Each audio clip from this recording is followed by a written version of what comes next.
For early humans, hair was a relentless biological liability. Left to grow unchecked, it obstructed vision during the hunt and provided a moist, warm habitat for lice and disease-carrying ticks. Survival meant removing it manually. Prehistoric people dragged a sharpened piece of flint across their own skin, essentially sanded the hair away through high-friction scraping that irritated the follicles and left the skin raw. They also turned to the debris of the natural world for tools. Sharpened clamshells acted as primitive fixed-blade razors, while the abrasive, hooked texture of shark teeth allowed them to be used as prehistoric tweezers to pull out individual strands. As early societies began incorporating hair into ceremonial rituals, grooming moved away from private survival. It required a designated specialist, a tribal hairdresser, to work on the group. Once one person became responsible for the appearance of another, hair stopped being a biological threat and became the primary way a tribe displayed its social hierarchy. By the Bronze Age, Egyptian royalty abandoned stone for copper and gold razors. Featuring a heavy, fixed handle and weighted blade, they required an expert grip. Without a folding safety mechanism, a slip against the throat could turn a shave into a lethal accident. Even when the shave wasn't fatal, it was rarely clean. Ancient Romans dealt with the inevitable nicks and cuts by packing their wounds with ordinary spiderwebs, a primitive styptic used to stop the bleeding.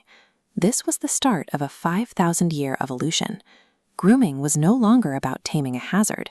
It had become a sophisticated ritual of medicine, war, and social power. In medieval Europe, the local barber was often the closest thing to a doctor. In 1163, the Council of Tours created a massive surgical vacuum when it officially banned the educated clergy, the era's primary physicians, from performing any procedure that involved drawing blood. Barbers stepped in to fill the gap. These barber-surgeons became the community's primary medical providers, performing bloodletting, setting broken bones, and extracting teeth alongside their daily haircuts and shaves. The modern tricolor barber's pole is a direct map of these procedures. The red represents the blood drawn, the white signifies the clean bandages used to wrap wounds, and the blue is a nod to the veins themselves. The pole's very shape has a medical origin. It represents the thick wooden rod that patients would squeeze tightly during bloodletting to make their veins more visible and easier for the barber to slice. The sign outside your local shop isn't a modern fashion logo. It's a lasting advertisement for a centuries-old tradition of traumatic medicine.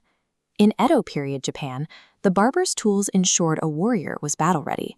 The samurai wore the chanmage kapnot, which involved shaving the crown so their heavy military helmets would sit flush and remain stable during the chaos of combat. Because the hairstyle was a mandatory sign of their rank, cutting off the top knot was a social death sentence. It represented a permanent severing of honor and the total loss of connection to one's lord and clan. On the African continent, braiding served as a vital communal bond. Sessions often lasted for several days, creating an environment where storytelling and the sharing of tribal wisdom were just as important as the style itself. These complex patterns acted as a visible social database. A style like the Nigerian Shuku didn't just look impressive. Its specific weave communicated the wearer's tribe, their age, and their relative wealth to anyone in the community.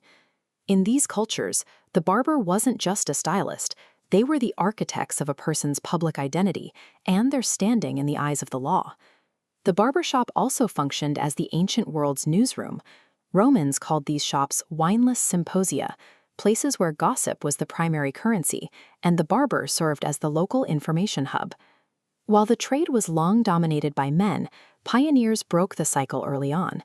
In the 17th century, Madame Labrasse opened a professional shop in Paris, defying the strict guild system and proving that a woman could run a successful barbering business.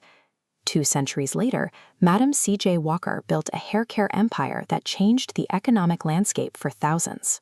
Born to former slaves, she became a self-made millionaire by developing products specifically for African American women. Walker transformed her business into a vast vocational pipeline. She personally trained and licensed thousands of women as professional beauticians, providing them with a path to financial independence that completely bypassed the limited options of domestic labor. The barbershop is one of our few remaining democratic spaces. It is both a neighborhood news desk and a proven way for individuals to secure their own financial futures and dictate their own lives. By the late 1800s, the barber's professional tools had reached their peak. The hollow-ground Sheffield steel straight razor offered an incredibly close shave, but it required a master skill to hone, strop, and wield safely. That skill became a survival liability during World War I. Gas attacks forced soldiers to wear masks that required an airtight seal against the skin. Even a small amount of facial hair could let in gas, making a clean-shaven face essential for survival. To solve this crisis, the military turned to King C. Gillette. His new safety razor used thin, replaceable blades, allowing millions of soldiers to shave themselves quickly in the mud of the trenches without the need for a professional barber. This chart shows the dramatic shift in how men shaved before and after the war. Once the military distributed millions of Gillette kits, the habit of home shaving stuck. By 1920, the market for professional shaves had been almost entirely replaced by home sales. The disposable blade effectively de-skilled the craft. Because the steel was designed to be thrown away rather than sharpened, it removed the skill barrier that had protected the barber's profession for centuries. Modern grooming isn't a natural choice or a simple change in style. It is a direct result of 20th century military industrialization and the need for mass market efficiency. Today, the industry is circling back. After decades of disposable plastic razors, there is a massive resurgence in slow grooming, a return to the specialized tools and the high-skill environment of the traditional shop. Modern consumers are increasingly seeking out the craftsmanship and the social hub that were lost during the industrial era. They are returning to the barber for more than just a haircut. They are looking for a sense of community. When you sit in a barber's chair today, you aren't just paying for a service. You are reconnecting with a 5,000-year-old lineage of human care, trusting a neighbor with a sharp blade against your skin in a ritual as old as civilization itself.